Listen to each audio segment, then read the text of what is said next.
Şu Алмамбет Насырханов ишке болуп жаткан козголгон иштеринде адилеттүү деп эсептейсиңби, мыйзамдуубу?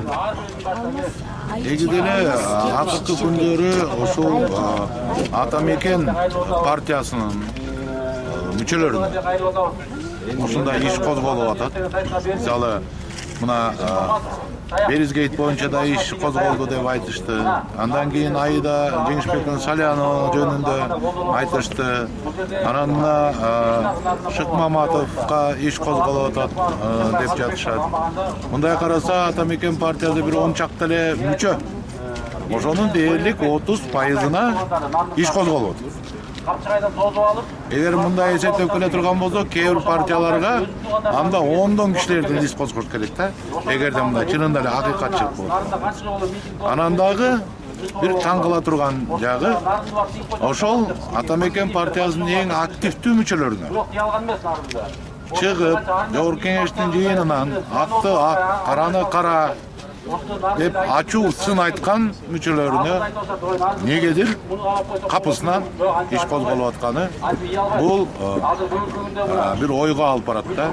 Бул демек оппозициядагы ачуу, чын, катуу сөз айткан кишилерди бирөөсүнө козголсо, экинчисине козголсо, үчүнчүсүнө козголсо, демек бул саясий куугунтук башталды деп айтат.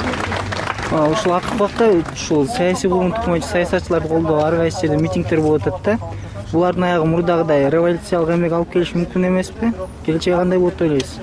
Менин оюмча, эгерде мындай саясий куугунтуктар улана бере турган болсо, жана дагы мына бүгүн бир 200-300 киши чогулуп ушул сөздөрдү угуп атат.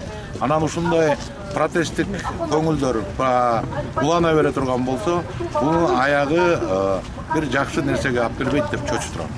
Анткени ушул элдин чогулганы жана могинтип Жогорку Кеңештин депутаттарынын келип сүйлөп атканы бул чоң сигнал. Ойлоно турган. Мына ушудан сабак алыш керек. Биз өзүбүздүн тарыхыбызда жетиштүү сабактарды алдык. Бизге жетишет.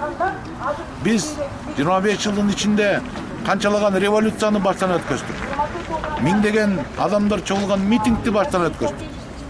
Биз деген ушул Атамекен, ушул биздин мамлекетибиз жакшы ишке жетишсин, жакшы ийгиликтерге жетишсин деген эр азаматтарыбыздан, эң мыкты кыргыздын эр азаматтарынан, 90 эр азаматтарынан айрылып калдык. Эми бул сабак жетиштүү деп ойлойм.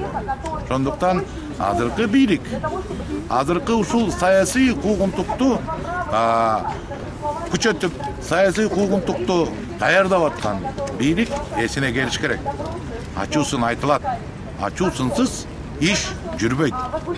Мына ошол жакшы жыйынтык алып ошо ачуусундардан. Анан коркутуп, үркүтүү менен иштебеш керек. Коркутуу, үркүтүү бул адамдын ар намысын сындырганга болгон аракет. Демек, адамдагы эң мыкты, эң асыл сапатын сындырганга болгон аракет. Мындай иш бийликке эч кандай авторитет алып келбейт.